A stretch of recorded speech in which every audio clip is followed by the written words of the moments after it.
drum made from the skin of the deer, played to sacrifice wedding ceremonies, festivals, and rituals.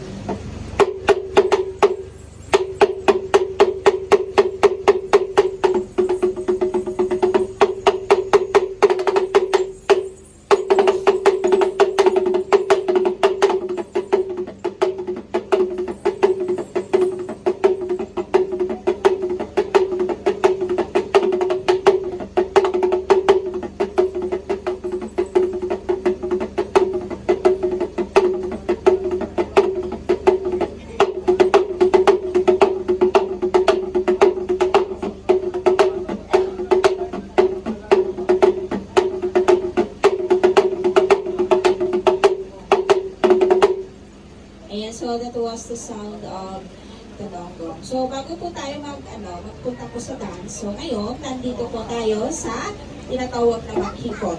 So, maghikot is also known as maghikot po na daan. The small entrance and of course the small exit.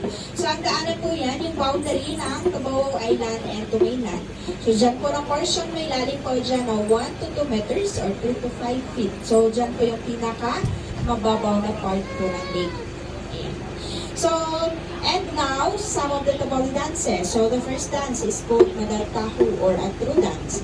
A dance imitated from Tinaban, the sister of Tabali, legendary hero, named the Buluga Madaltahu.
So that was the Madaltahu.